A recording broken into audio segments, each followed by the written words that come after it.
Hey guys, tonight we begin with the tragic and often overlooked lives of the lovers of Zeus, the infamous king of Thegids, wielder of thunder, and let's be honest, ancient Greece's most problematic boyfriend. So, before you get comfortable, take a moment to like the video and subscribe, but only if you genuinely enjoy what I do here. And let me know in the comments where you're tuning in from and what time it is for you. It's always fascinating to see woes joining us from around the world. Now, dim the lights. Maybe turn on a fan for that soft background hum. And let's ease into tonight's journey together. Europa never asked to be part of a myth. She was a princess. A Phoenicia, just a girl. Really, picking flowers by the sea. The day was warm, the sky harmless. No omens, no warnings. Just sunlight glinting off the waves and the laughter of maids in the grass. Then came the bull, massive, gleaming white, with horns shaped like a crescent moon and eyes that seemed too calm, too intelligent. She didn't know it was Zeus. She only knew that the creature knelt before her like a gentle dog. She stroked its neck. She giggled. It nuzzled her hand. Europa, so young, so curious, climbed onto its back, and the bull ran. Not just through the meadow, but into the ocean. Into the salt and the foam and the endless blue. Her loader turned to screams. The shore vanished. No one could reach her. No one even knew where she went. She held tight to its neck as waves rose and the sea widened like a closing mouth. When they landed on Crete, it was too late. The bull transformed. Not a beast at all, but a god. Zeus, naked in his power and pride. There was no consent, no conversation. She was raped by the king of the heavens and left behind with nothing but grief, confusion, and eventually sons. Zeus gave her gifts to make it seem fair. A bronze robot to guard her, a magical javelin, a hunting dog that never failed. Took of his divine affection. But he never stayed. He left her in a foreign land to rule a kingdom she didn't ask for. Her name lived on. Yes, Europe, the continent, bears it still. But what about her voice, her mourning, her home she never saw again? Europa's story isn't just about a girl stolen by a god. It's about the thin line between worship and violation. About how the powerful rewrite stories to make horror sound like romance. They carved her name into maps, crowned her as queen, but they never asked her if she wanted any of it. Europa disappeared into legend. But she was once a daughter, a sister, a child by the sea, and she never went home. Lee was not a girl in a meadow.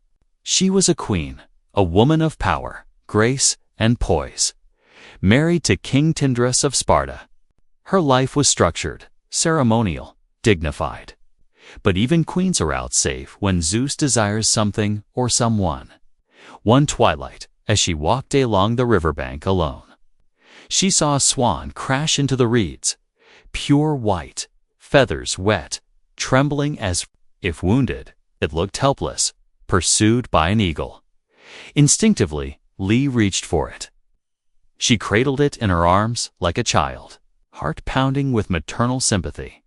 That was the moment Zeus chose because it was no ordinary swan. It was him, Zeus, in disguise. Yet again, he had taken the shape of something delicate, something unthreatening. He had weaponized innocence. What happened next depends on the storyteller. Some say he seduced her. Others say he raped her. But no version ends with her having a choice. That night, Lady lay with her husband as well. And soon shelled not one, but 2 eggs. From them hatched 4 children, Castor and Poc, Helen and Cleistra. 2 divine, 2 mortal, twin boys, twin girls, twin destinies. Her children were beautiful, too powerful. Helen's face would spark the greatest war in myth. Clytemnestra would go on to murder her own husband. The sons would become warrior heroes, one destined to die, the other immortal, but none of them were ordinary. None of them were untouched by Zeus. Leader story like Europa's is never told from her point of view. In paintings, she's often draped across a bed, swan curled over her eyes, closed as if asleep. But that's the lie of art. What's never shown is the fear, the shame, the confusion, the horror of being held by a god who pretends to be something soft. She remained a queen. She endured, but her daughters' legacies would be marked by blood, betrayal, and blame. Helen seen as a temptress, Clytemnestra as a killer, and later just a footnote in their tragedies. No matter how high her crown sat, she would always be the woman the swan chose, the one who couldn't stop what came out of those eggs. Ange, too, never got to choose her myth. Io was sacred, a priestess of Hera, devoted and chastened, set apart from ordinary women. She wasn't naive. She knew Therex of proximity to power, especially divine power. But that didn't matter. Zeus doesn't ask. He takes. One night, a thick mist fell upon the sanctuary. A cloud unnatural in its weight, its silence, and from it, Zeus emerged. Not as skies this time, just divine force cloaked in fog. He came to Io and violated her within the walls she thought were holy. When the fog lifted, she was no longer a girl of the temple. She was marked in Hera, ever watchful, noticed. To hide the affair, Zeus did what no god's hold have the right to do. He transformed her into a cow, a beautiful heifer, pure white, with sorrowful eyes. And so the girl who once prayed, now mooed. The priestess became livestock, but Hera wanted vengeance. She accepted the gift of the cow and assigned Argus Pawn of Testo guard her, a giant with 100 unblinking eyes. Io could not speak, could not cry out, just wander, graze, and suffer under Argus' stare. Eventually, Zeus sent Hermes to slay Argus. That part, at least, is told with celebration in Olympus. But what's rarely mentioned is what came after. Hera sent a gadfly, a tiny stinging insect, to torment Io. It bit handlessly, drove her across continents. She ran in agony from Greece to Egypt, through marsh and mountain and desert. Imagine it, a divine victim, stripped of language, swatting at pain, chased not just by a fly, but by the wrath of gods. No one could hear her. No one recognized her, and she could not speak her name. Eventually, Zeus restored her to human form. She bore a son, Epipus, and became revered in Egypt. But that happy ending is the myth's polite curtain drop. What about everything she lost? Her voice, her station, her safety, her body, the sacred trust of the goddess she once served. Io's story is told as a wandering epic. How the Nile got its name. How Zeus saved his beloved. But underneath is a girl, transformed into something she never was, punished for something she never asked for. And through it all, she never stopped running. Seal was no princess in distress. She was proud, clever, and beautiful. A Theban woman who caught the eye of Zeus himself. But unlike so many others, Zeus didn't trick her, least not at first. He courted her openly. Disguised as a mortal man, he whispered love into her ears. He brought her storms in a bottle, stars in his promises, and she believed him. They met. In secret, the god and the mortal. And soon she was pregnant. Samiel dared something most mortals never did. She wanted to see the truth, not the mask, not the illusion, but Zeus in his full divine form. She wanted honesty, but the gods are cruel, and are crueler still. Haya, consumed by jealousy, disguised herself as an old crone and visited Samiel. She planted a single poisonous seed. If he truly loves you, why won't he show you who he really is? It worked. Samiel, now uncertain and aching for proof, asked Zeus to reveal himself in now his godhood. Zeus hesitated. He begged her to ask for anything else, Buth had sworn an oath, the unbreakable promise of the river Styx. So he kept it, and when he unveiled his true form, lightning, fire, divine flame, Summel saw, and in the same breath she died. Her mortal body, fragile and unprotected, was incinerated in an instant, consumed not by betrayal, but by revelation. She had trusted him, loved him, and died for it. But the story doesn't end there. Inside her burned body, her child still lived. Zeus reached into the fire, rescued the fetus, and sewed it into his own thigh. Months later, from that impossible womb, Dionysus was born. God of wine, madness, ecstasy, and ritual. Semele became myth, then memory, then ash. Her name a Tacheto, a shrine her son raised to Olympus. But her story, a caution, a quiet tragedy. What's told is that she was too bold, that mortals must never ask to see the truth.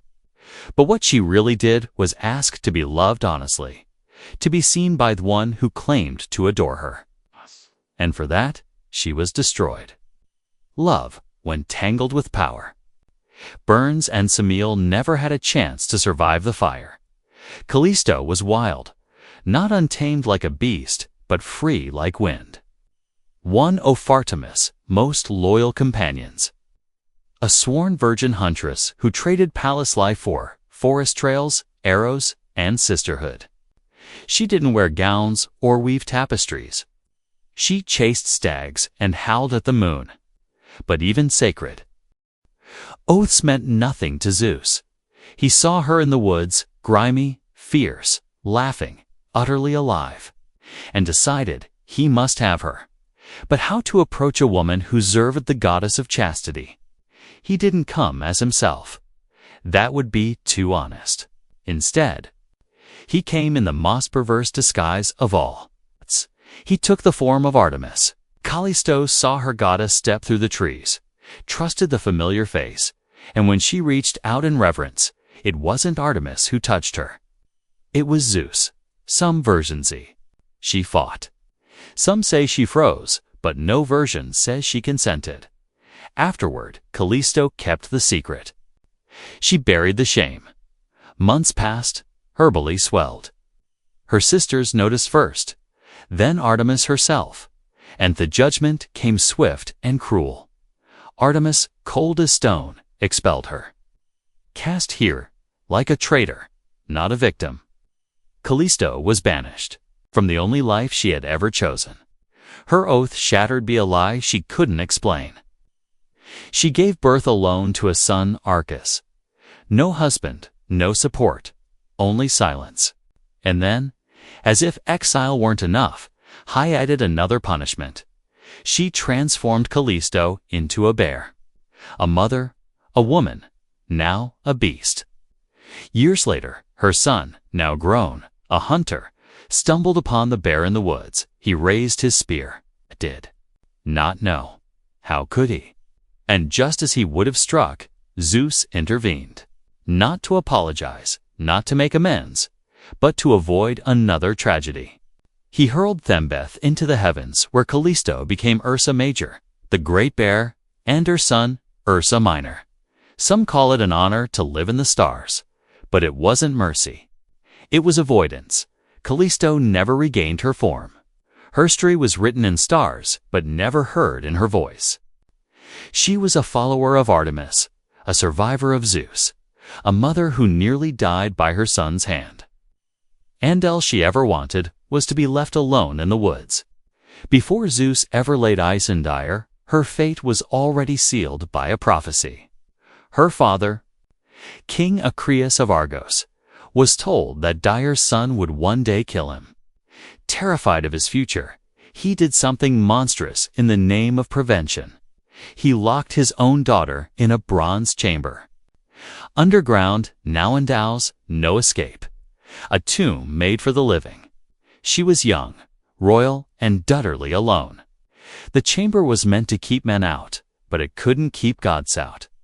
Zeus didn't appear as a bull or a swan this time. He came as a golden shower. Yes, ancient poets really calculate that. A stream of liquid gold that slipped through the cracks in the ceiling and fell upon her skin. That show she conceived Perseus. No warning, no voice, just divine invasion, cloakadine beauty. When Acreus discovered she had given birth, he didn't ask how, hadn't wonder what she had endured. He simply saw a threat. And so Day and her infant son were stuffed into a wooden chest and thrown into the sea. Imagineth it, a mother clutching her baby. Waves crashing over the lid, salt choking her breath, knowing that her own father had condemned them both to die. But fate wasn't finished with her. The chest didn't sink, it drifted. It landed on Island of Serapos, where she was taken in by a fisherman. Safe for a time until the island's king Polyctus decided he wanted her. She refused him, and so plotted to get rid of Perseus, her son, her only defender. The king sent him on a suicide mission to slay Medusa. Da again waited in uncertainty. Again, she was a pawn in a man's story. Yes, Perseus triumphed. Yes, he returned and saved her. But why is her resilience always treated as a footnote? Dire, wascaged, violated, exiled, threatened, and yet she endured. She raised a son while navigating the cruelties of prophecy, divine lust, and political danger. And somehow she survived it all. She is remembered as the mother of a hero, but she was a prisoner long before her son became legend.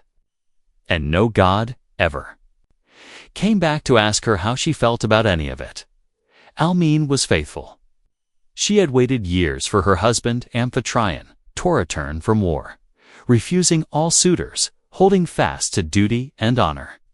When Hephaestus came home, she welcomed him into all her bed.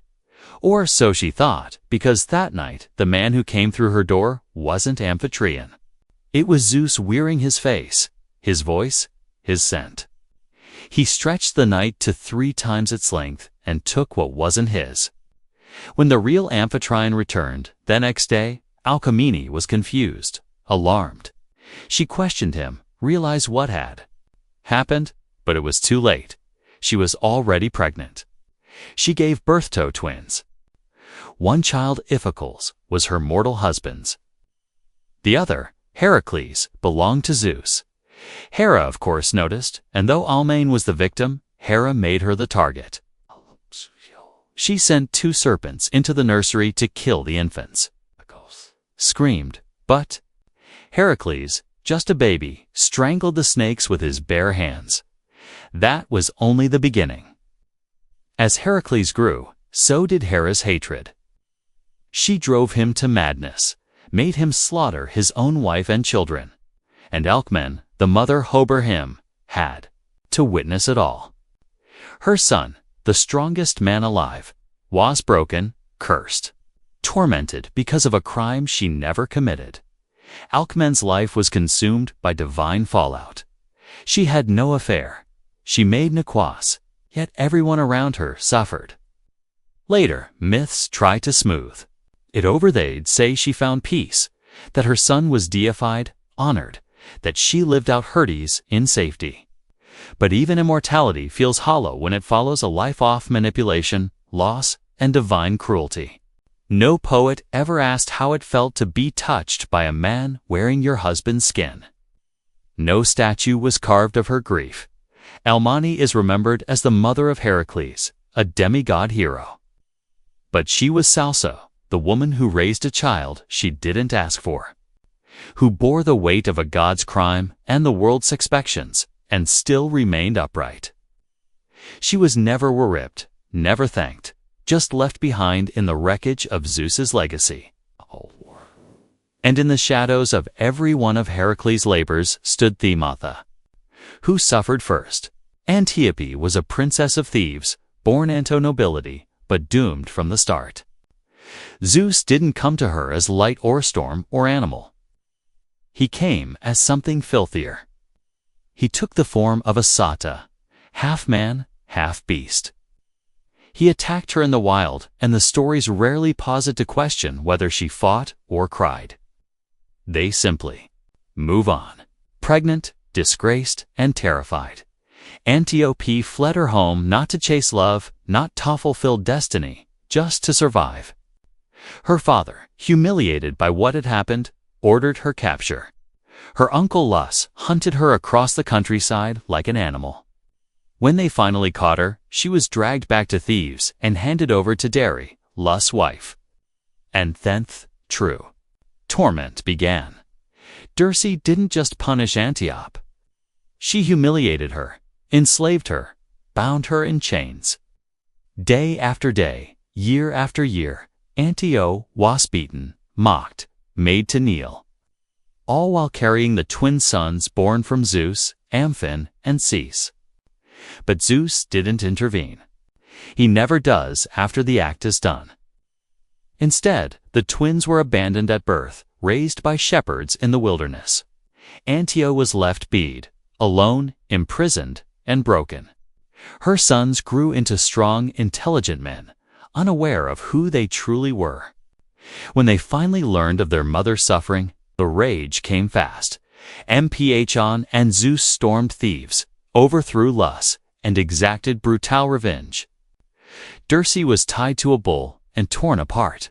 It's told as justice, a blood-for-blood ending. But what about Antiope? She was free. But what does freedom mean after years of torture? After your body has been made a battleground for divine violence and human cruelty. No myth lingers on her healing. No bard sings of her recovery.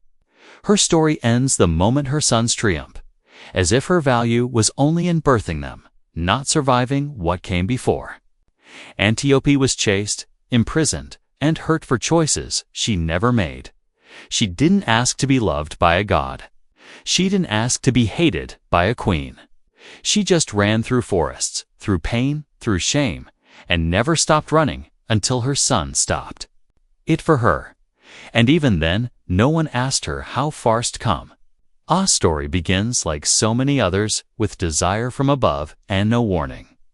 She was a nymph, daughter of the river goddess Opis, born near through otters that should have protected her. But nothing ever protected a woman once Zeus noticed her. He abducted her. Some myths say he carried her off in the form of an eagle.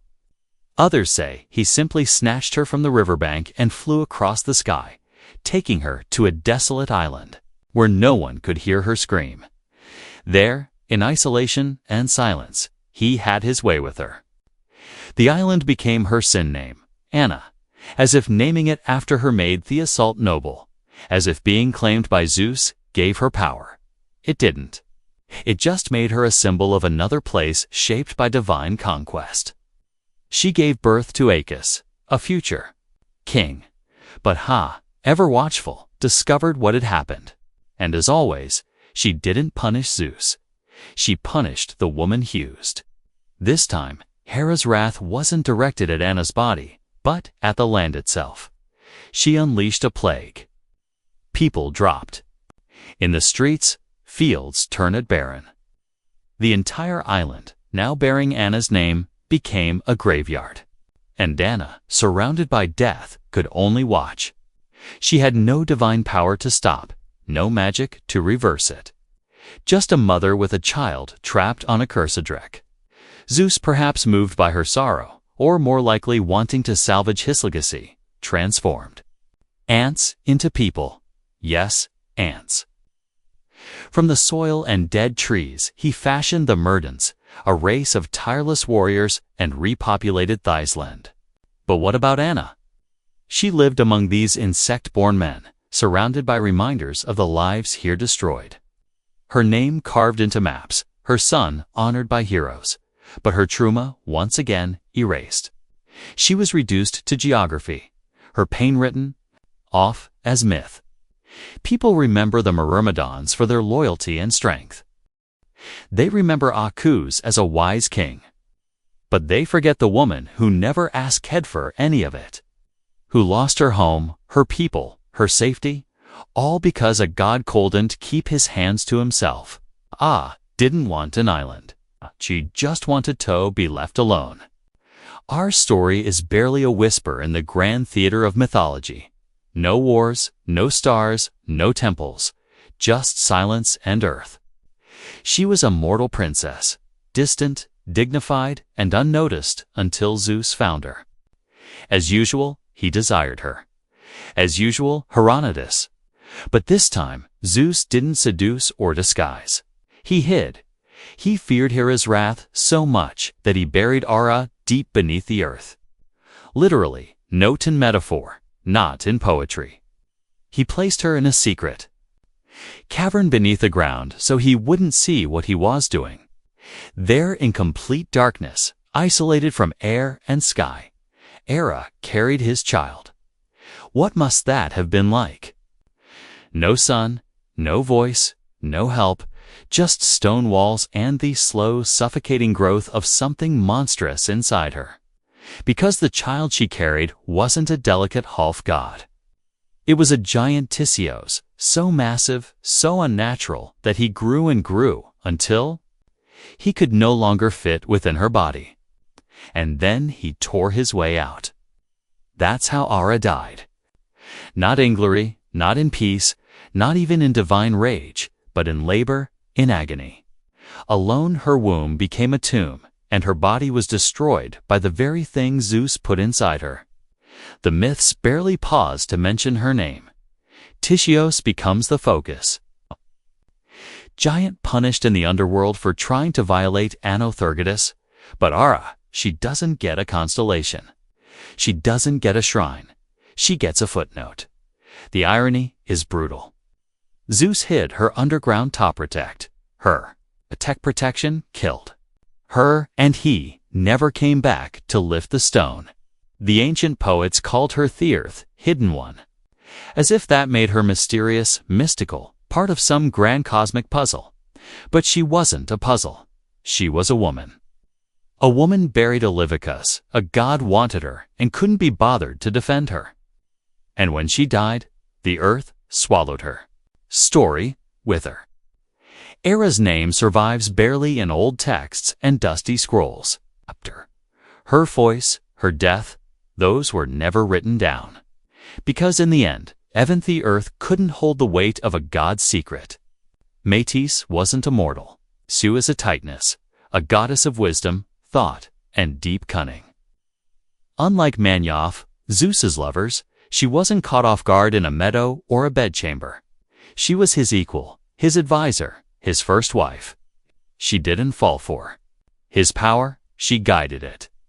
She helped him win Thetanomachy, the war against the old gods.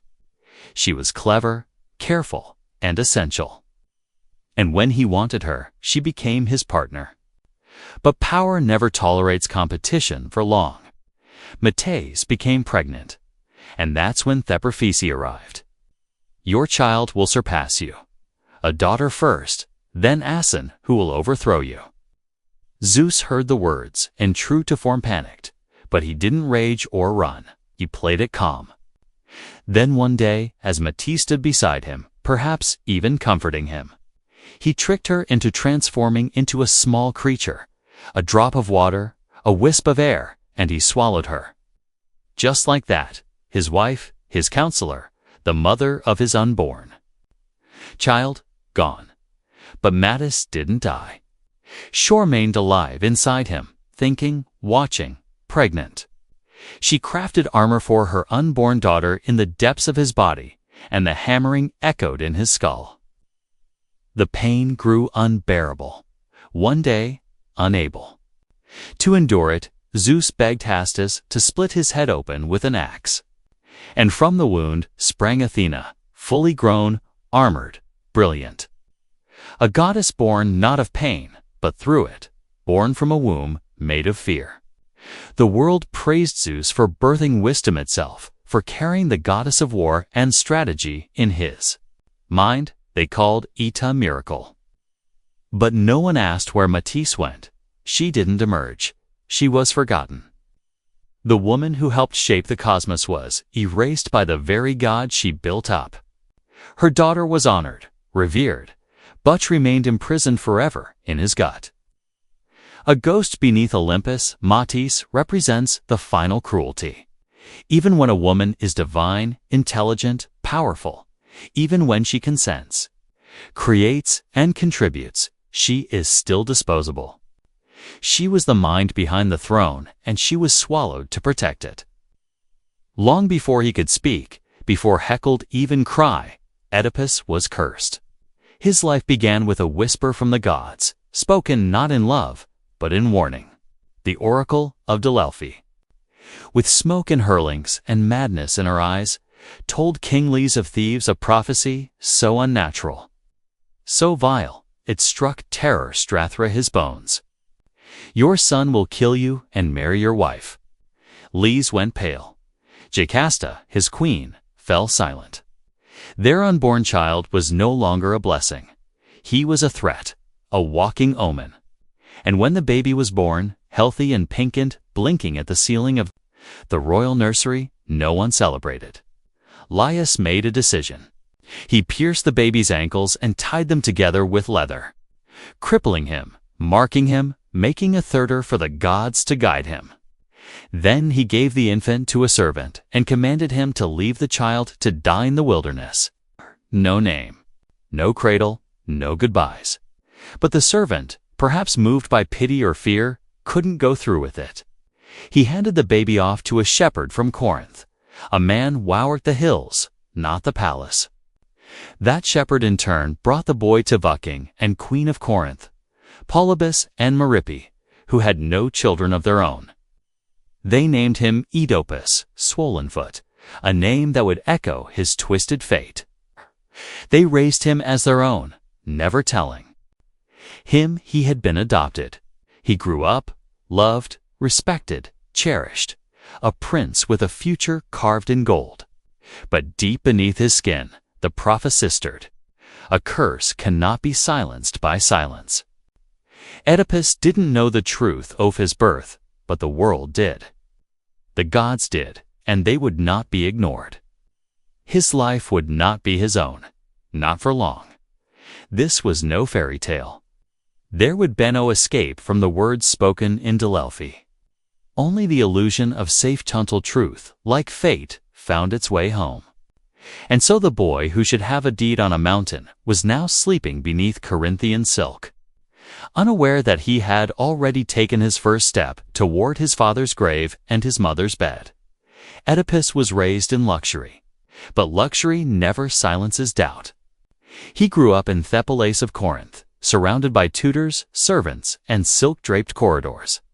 King Polybus and Queen Meep treated him as their son, and Oedipus believed them until someone laughed a little too loudly at a banquet. "You're not really their child," a drunk noble scoffed. It was just a careless insult. But it clung to Oedipus' mind like smoke to fabric. He asked Polybus. He asked Mir. They denied it, of course, swore he was theirs, hugged him a little too tightly, smiled a little too long, but the doubt didn't die. And so he went to Delphi, not for riches, not for glory, for the truth. The oracle didn't answer the question he asked. Instead, she gave him a prophecy of her own. You will kill your father. You will marry your mother. Oedipus staggered from the temple in horror. Kill Polybus, marry Merippe, the parents who raised him. Never. He won't let it happen. He wouldn't go home. He would walk the earth instead. That was the first mistake.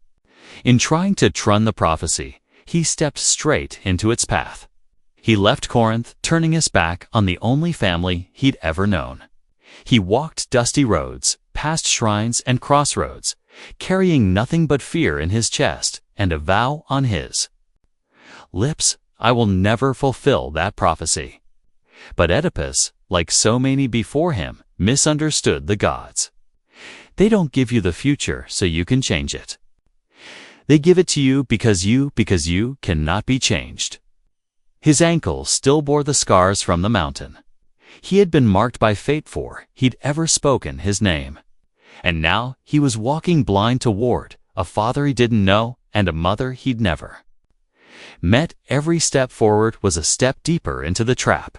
But he believed he was doing the right thing, that he was noble, that he could rewrite what the gods had written. Oedipus was not evil.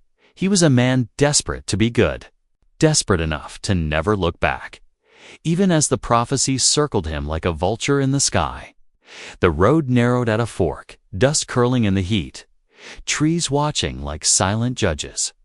It was there that Oedipus met a stranger in a chariot, an older man, proud, flanked by servants, a lordor, a king.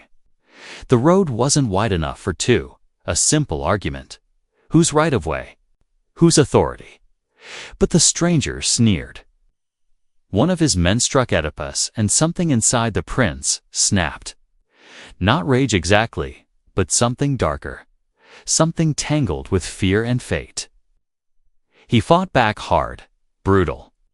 By the end, the man lay dead. The servants too, except one who fled into the hills. Oedipus wiped the blood from his hands, breathless. He didn't even know the man's name, didn't care. Just another traveler, arrogant and cruel, removed from the road like an obstacle. He had no idea he'd just killed Zeus, king of thieves, his father, the very man who had ordered his death as a baby. The prophecy had begun to unfold, not with fanfare, not with some mystical sign, but in a roadside scuffle, a stranger made angry. A choice made in haste, a few inches of steel. The moment pissed like any other. Oedipus kept walking. He never paused to wonder why it's done. There was no grand realization, no thunder from the gods, just a prince with no name, a corpse with no legacy, and a prophecy slowly cracking open beneath their feet. This is how fate works. It doesn't shout, it whispers. The crossroad was no accident. In Greek stories, crossroads are sacred. They are where choices meet the divine. And Oedipus had made his choice. Violence instead of patience, pride instead of peace. But can we blame him? He didn't. No, that's the tragedy. He thought he was avoiding the curse. Instead, he was fulfilling it with every step, every blow, every breath. The gods didn't force his hand. They simply built the road. And Oedipus, young, afraid, certain, was doing the right thing, walked it willingly. Behind him, the dust settled. The dead king's blood soaked into the soil. Ahead of him, a riddle waited. A city cried out for a savior, and a throne stood empty, aching for a son to return home. At the gates of thieves, death had made a nest. The city trembled beneath the shadow of the Sphinx, a creature with the body of a lion, the wings of an eagle, and the face of a woman. She was not merely a monster. She was a curse sent by the gods, or perhaps by fate itself. She asked a single question of every man who dared approach the city. What walks on 4 legs in the morning, 2 legs at noon, and 3 in the evening? No one had answered correctly. They had tried, of course. Warriors, scholars, princes, all failed, all died. The Sphinx devoured them on the spot, leaving their bones to bleach in the sun just outside Thebes. And the city, paralyzed by fear, waited. Their king had vanished. Their queen mourned. Their people starved. Then came Oedipus, dust-covered, road-weary. Unaware that the blood of his own father still stained his sandals, he stood before the Sphinx and listened to her riddle. She stared into his soul, waiting to crush another life in her claws. But Oedipus didn't flinch. He didn't fight. He thought. He looked past the terror and saw the truth hiding inside the question. Man, he answered. In childhood, he crawls on 4 legs. As an adult, he walks on 2. In old age, he leans on a cane. A 3rd leg. Silence. The Sphinx screamed, not in anger, but in defeat. She leaped from her perch and hurled herself into the rocks below. The curse was broken. Thebes was saved. Thepipool poured from the gates, cheering, crowning Oedipus not just as a hero, but as their king. The throne, left vacant, after Laius's mysterious death now belonged to the stranger who answered death's riddle. As a reward, they offered him the queen, Jocasta, beautiful, widowed, older, but still regal. She placed the crown on his head. She took his hand in hers. Neither of them knew. The prophecy, patient and silent, had just been fulfilled halfway. A murder and a marriage, both veiled in triumph. The city rejoiced. Oedipus smiled. Jocasta kissed her savior. And above them, the gods said nothing.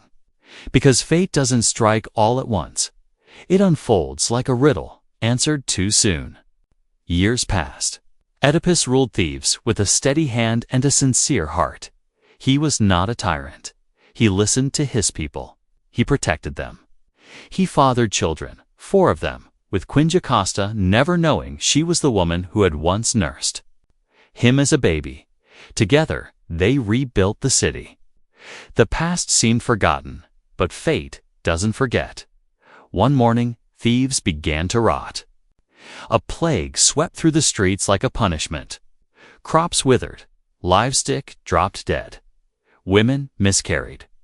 The gods had turned their backs, and the people turned to their king. They cried out, "Oedipus, you who defeated the Sphinx, save us again."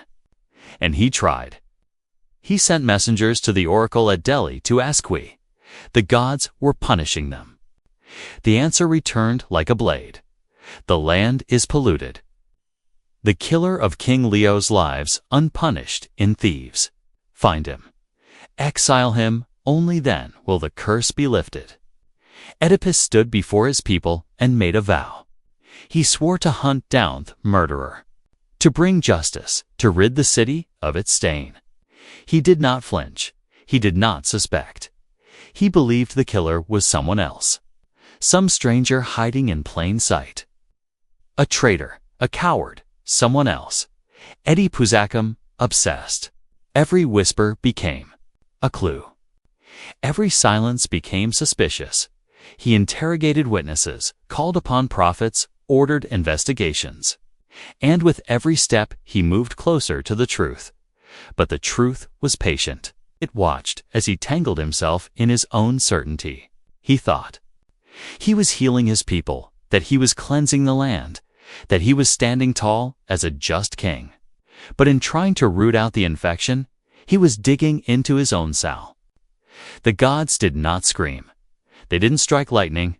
They simply waited for Oedipus to uncover what they already knew.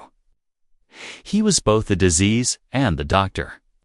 The king he vowed to avenge Waif's father he had killed. The queen he kissed goodnight was the mother who had birthed him. But he didn't see it yet. Not then. Not as the city choked on ash and prayers while their king marched toward his own unraveling. When answers slipped through mortal hands, kings turned to those who hear Thegids. Oedipus summoned Tiresias, the blind prophet of Thebes, the man whose visions reached beyond time, whose blindness saw more than any set of eyes. If anyone could solve the mystery of Laius's murder, it was him. But Tiresias did not want to speak. He stood silent in the royal hall, lips pressed shut like a tombstone. The air trembled with tension. "Speak," Oedipus commanded. "For the sake of the city, tell me who killed Laius." Tiresias shifted, uncomfortable. "You don't want the truth." "I do. You can bear it."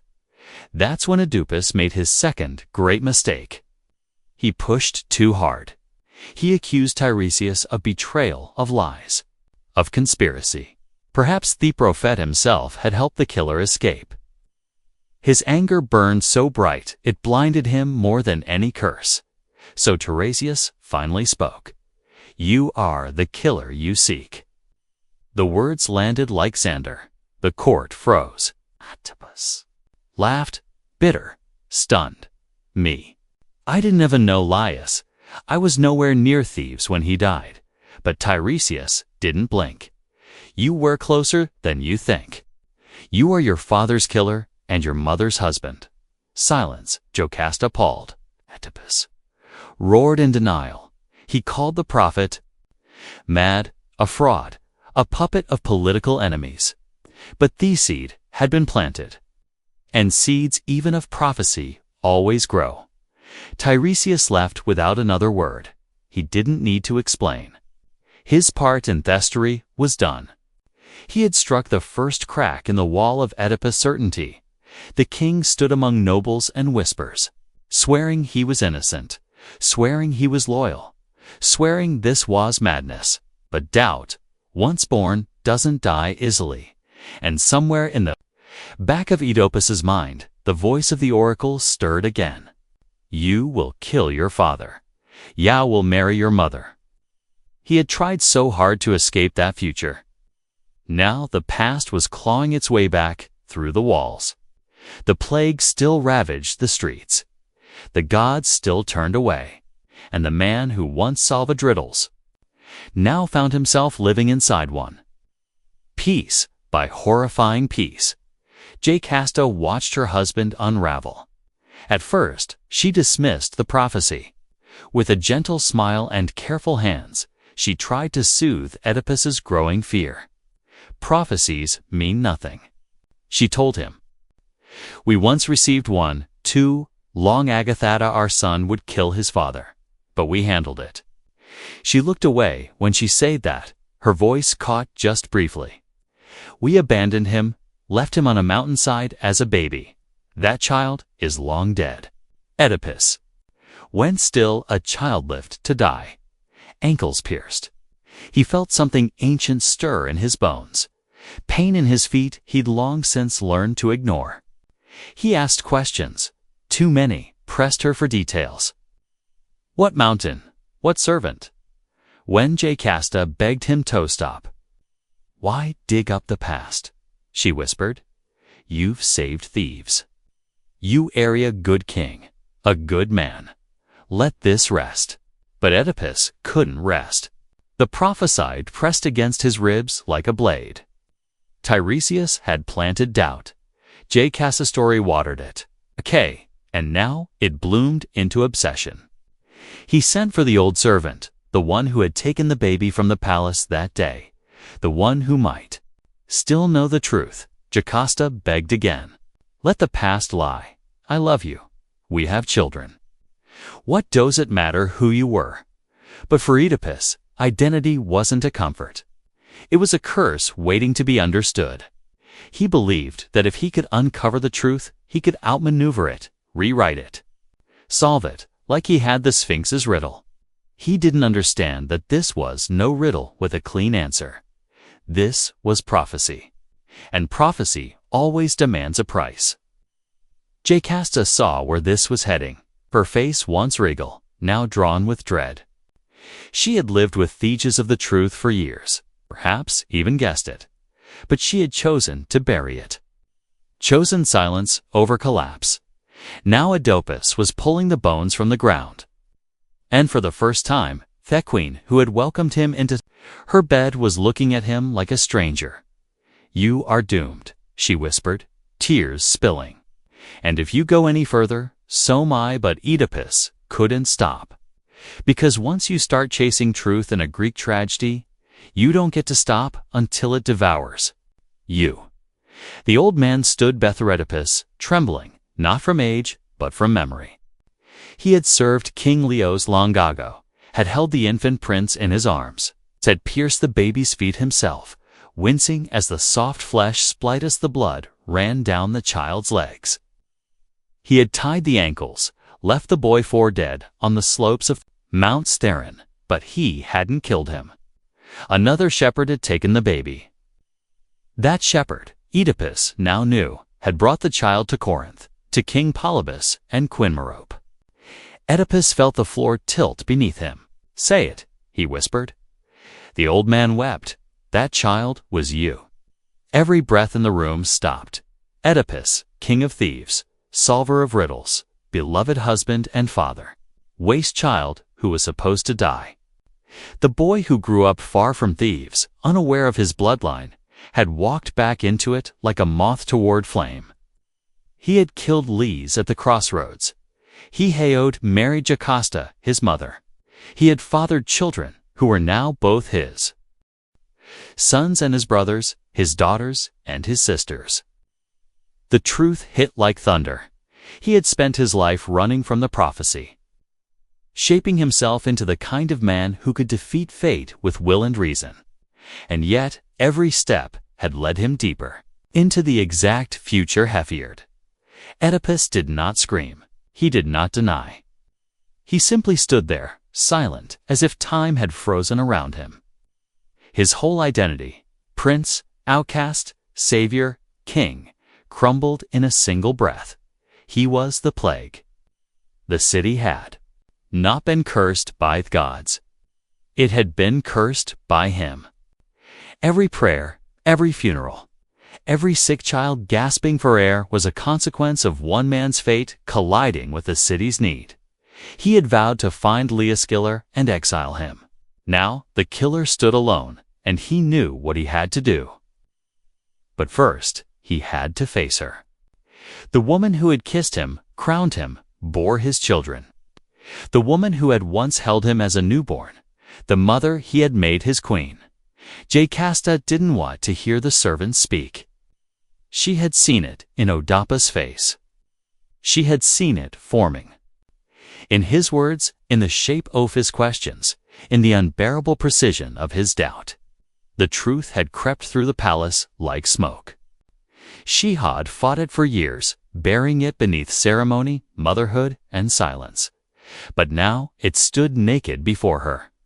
Oedipus was her son, her child Thynfans.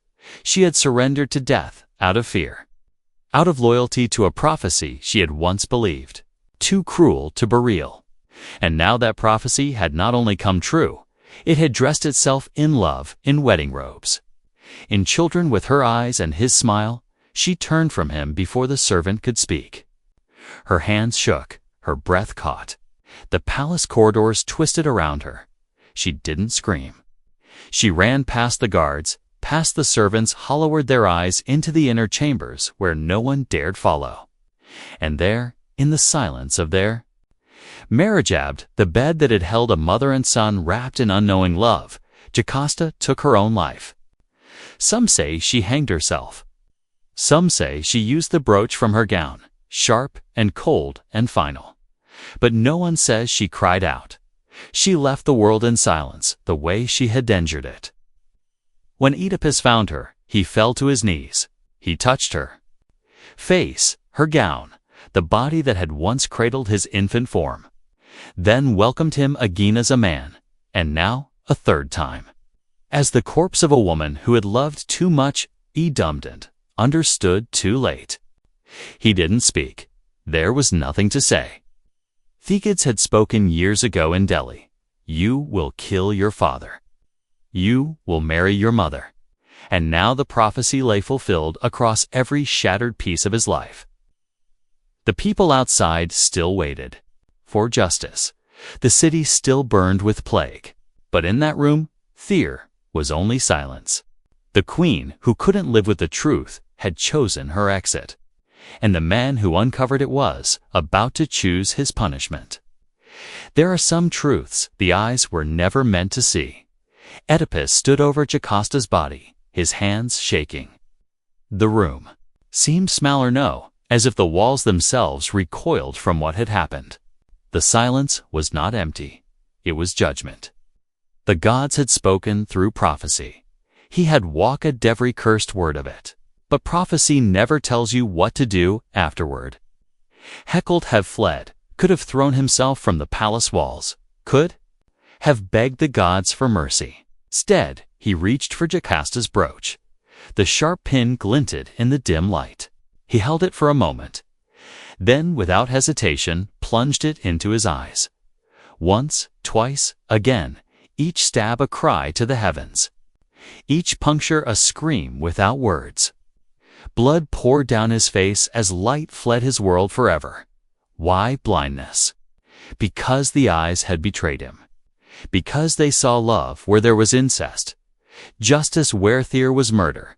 Salvation where there was ruin. The eyes had seen everything and understood nothing. So he destroyed them. The man who once settled riddles with clarity of mind and sharpness of vision would now wander in darkness. Stripped of every illusion, he emerged from the palace, a horror to behold. His robes soaked in blood, his view scarred in dripping red tears. His hands outstretched like a beggar. The people gasped, covered their mouths, turned away, but he did not hide. "This is justice," he said. The man who had promised to exile Leos's killer now understood the cost. "I am that man," he told them. "Drive me out. Cast me from the city. Let thieves breathe again." No one moved at first, not even Creon, Jocasta's brother, who now stood quietly. At the palace steps, Oedipus, their savior turned scourge, was no longer king, no longer family, just a man with a broken past and no future. He asked for exile. He begged for it. He pleaded not to see his children again, the children who were also. His siblings, the gods, were silent, but thieves listened. And the king who once stood tall at the gates, who answered riddles, slew monsters, and ruled with pride, now limped into darkness. Not because he couldn't see, but because now finally Hetrally understood. Oedipus left thieves not as a king, but as a shadow of one dot, blind, barefoot, wrapped in rags. He wandered the earth with only a staff and his daughter Antigone to guide him. She was still a child, yet already burdened with the weight of her father's sins. Sins he never meant to commit. The world looked different now, not because he couldn't see it, but because he finally could. People whispered his name in fear. Some drove him away from their gates. Others offered pity but never comfort. He was no longer the man who had saved thieves. He was the man who had brought the gods' rage upon it. But Oedipus never asked for sympathy. On Lysailence, only distance. He passed. Through cities and forests, past shrines and graves, never resting long. In his blindness, he spoke more gently, thought more deeply. He had lived as a prince, a savior, a king, a monster. Now he lived as a question. Was he guilty? Was he cursed? Or was he simply human? The god Shad said what would happen, but they never said how he should feel about it. They gave him a script, but not a conscience. Years passed, his beard grew long. His voice became gravel. Antigone stood taller, always at his side. She loved him not because he was innocent, but because he was hers. And finally they arrived at Colonus, a grove sacred to the Furies near Athens. There Oedipus stopped walking. He sat beneath the trees, breathed the sacred air, and whispered to the earth, "I am ready." Some say the gods forgave him. Others say the earth swallowed him whole. That thunder cracked, and he vanished between the roots, leaving nobody behind. Just legend, he did not die as a king. He did not die as a monster. He died as a man who carried his own curse. A man who could not change the prophecy, but tried. A man who walked into darkness and in doing so found a kind of light. Oedipus' story isn't just a tragedy. It's a warning that knowing the truth does not always bring peace. That fate once named cannot be outrun, and that sometimes the most heroic thing a man can do is face himself. Before Athena ever drew her first breath, she was already a danger too. Olympus. Zeus sat upon his throne, storm-eyed and victorious, ruler of gods and men. He had overthrown Cronus, his own father, ending the age of the Titans. But deep in his bones, Zeus feared one truth. The throne he stole could be stolen from him. And then came the prophecy. It was not shouted by oracles or carved in lightning. It was whispered in dread by Gaia, mother of the earth, and Uranus, father of the sky. If you lie with Metis, the child she bears will overthrow you. Zeus froze. Metis wasn't just any goddess. She was wisdom incarnate, clever, sharp, cunning beyond measure. She had helped him in his rise to power. She was not a victim. She was a partner, and now she carried his child. The first child, they said, would be daughter, wise and strong. But the second would be a son, and that son would be greater than Zeus, stronger, smarter, fated to topple the sky. Zeus had felt the sting of prophecy before. He knew what it meant to be the overthrower, and he knew what happened to those who waited too long. He couldn't kill Metis, that would defy divine law. So instead, he swallowed her. Yes, Zeus opened his mouth and devoured the goddess whole. Swallowed her mind, her magic, her unborn child. Just like his father, Cronus had once swallowed him, but Zeus didn't digest her. Metis didn't vanish. She lived inside him, thinking, whispering, creating. The wisdom he consumed didn't dissolve. It waited. And so Zeus walked Olympus with calm ice and a storm beneath his skin. He thought he had ended the prophecy, controlled fate, outwitted destiny. But gods should know better. Inside the god of thunder, a goddess was growing. Not in darkness, but in brilliance. Not in fear, but in armor. She would not be born in blood. She would be born in defiance. Athena, the daughter of wisdom and power, was coming. And even Zeus, king of the sky, would not be able to contain her for long. Zeus believed he had ended Tethret. He walked the halls of Olympus as if the prophecy had died with the swallowing of Metis. Thunder cracked Athe's will. The other gods bowed low. No one questioned the king who had consumed the sown fear, but fear doesn't digest. Inside Zeus, Metis lived, not as a ghost or regret, but as thought still forming. She spoke to him in dreams, murmurs as in his chest, ideas he couldn't explain, strategies that arrived unbidden. Hermond became his, but not entirely. And inside that divine mind, something Gixtrindy was happening. A child was growing, not in a womb, but in a skull. This child wasn't weak. She didn't kick softly or squirm. She forged armor in the folds of her father's brain, forged a spear from thought, a helmet from resolve. As she grew, the sound of hammering echoed inside Zeus's head. Day and night, the pounding worsened. He couldn't sleep, couldn't eat. Ashataches grew unbearable. Like storms crashing behind his eyes. He pressed his palms to his temples and roared across Olympus. No god dared approach, but Pine has a way of humbling even kings. Finally, Zeus called for help. Heristiscame, the divine blacksmith, strong and quiet, born of flame and forge. He stewed beef for the king of the gods and asked no questions. Zeus knelt, clutching his head, trembling with agony. Strike, he ordered. Hephaestus lifted his axe.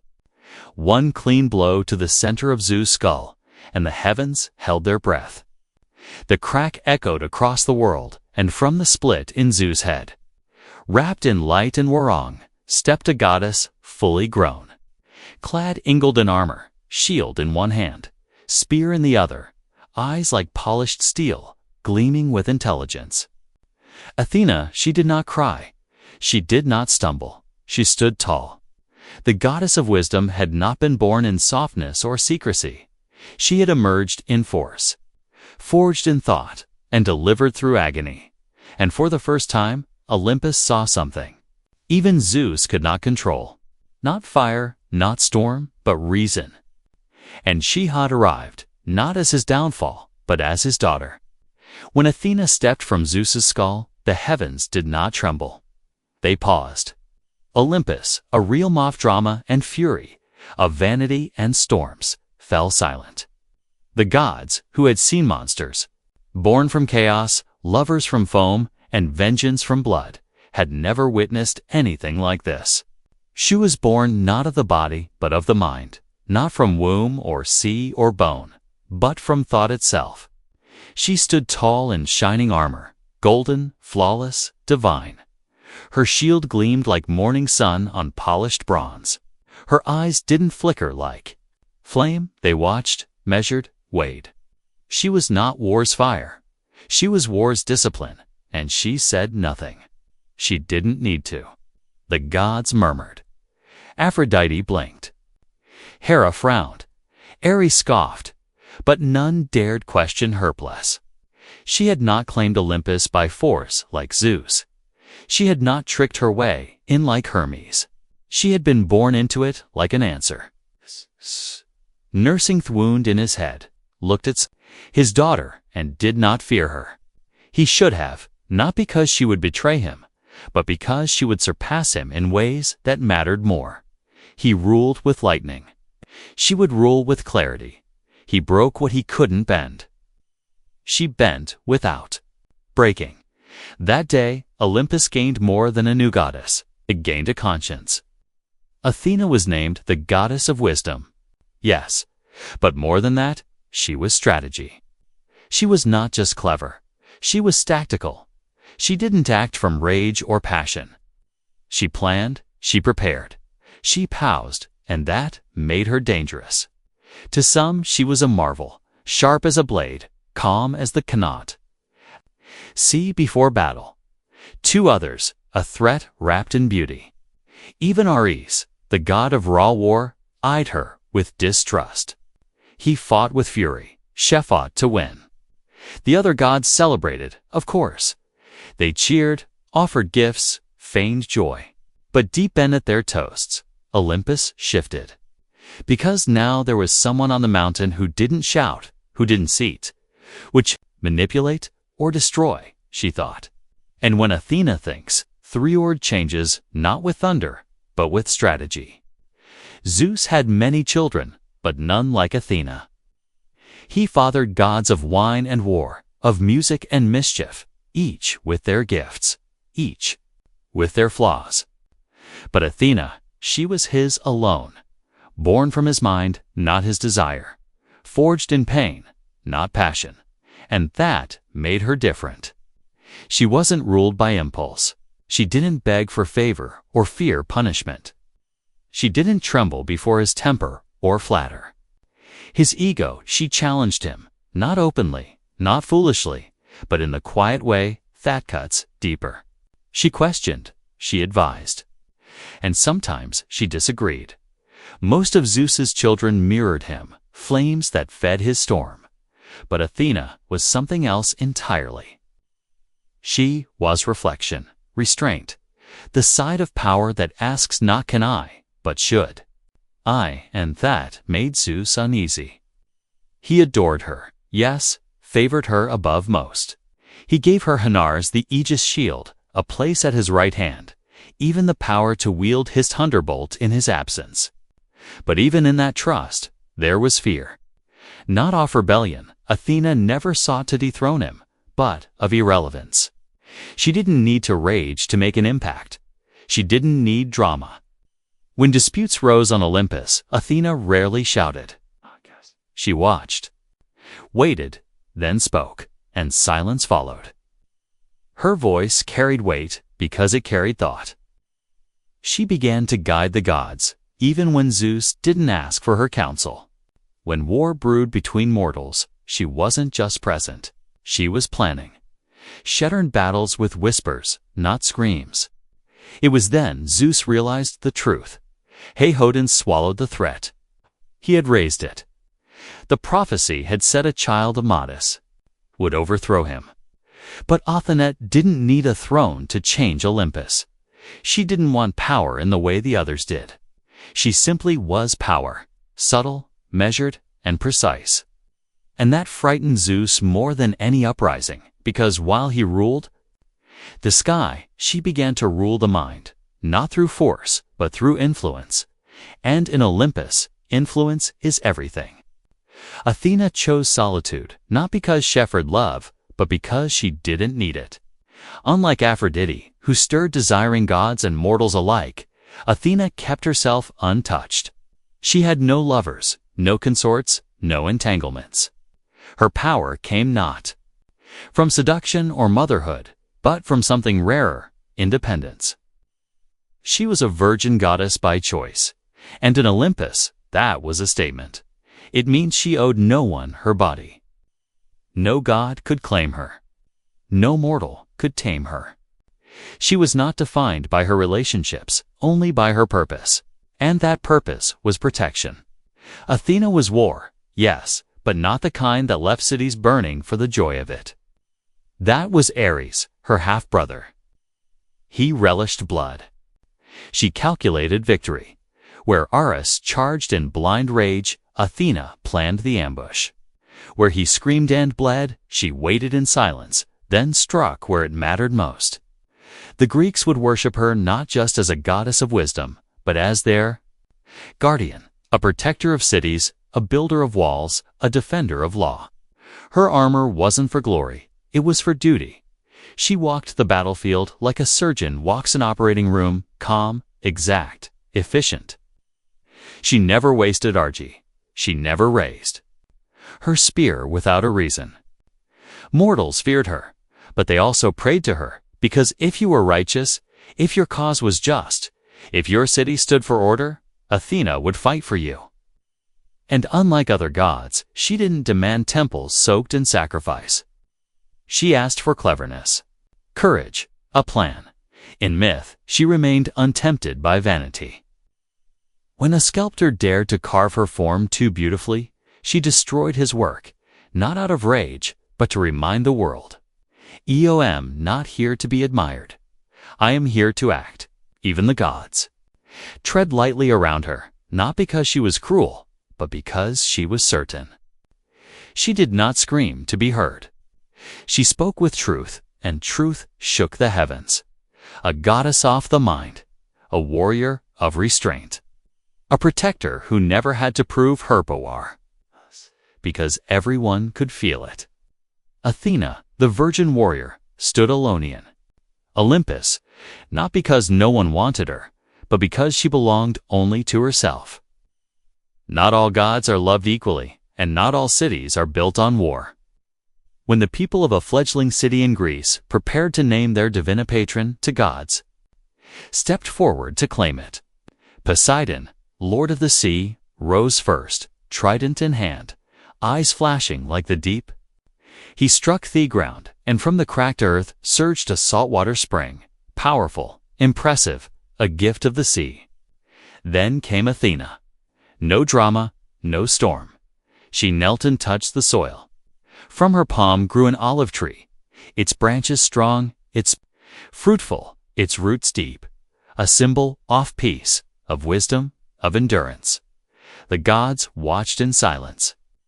Poseidon's gift was a display of power. Athena was a promise of life, and the people chose her. They named their city Athens, not after the sea, but after the goddess of wisdom. They did not want a ruler after its tempests. They wanted a guide, a protector, a mind to shape their laws, not just shield their walls. Athena became the soul of the city. She don't just watch over its battles.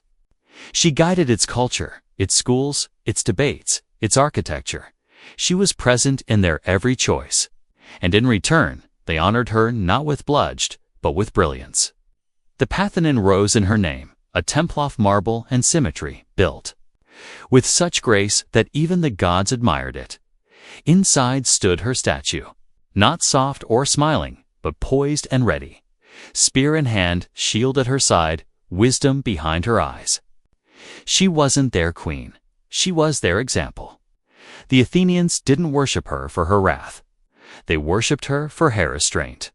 They saw in her the kind of power that listens before it strikes, the kind that defends but never dominates, the kind that builds, teaches, and lasts. And so, while many gods ruled from above, Athena walked among minds. She became the heartbeat of a civilization that would outlive empires, a city born not from conquest, but from a tree. Goddess chosen not for fear, but for hope. And that choice would echo through a story. Because Athena didn't just win a city, she inspired one. In the quiet town of Lydia lived a girl whose hands danced with thread. Her name was Sarg. She wasn't noble. She wasn't divine. She was a mortal girl with a loom and a gift so breathtaking it drew whispers from far and wide. Her tapestries shimmered with color, with life. Gods and mortals alike stood still before her work, and that, eventually,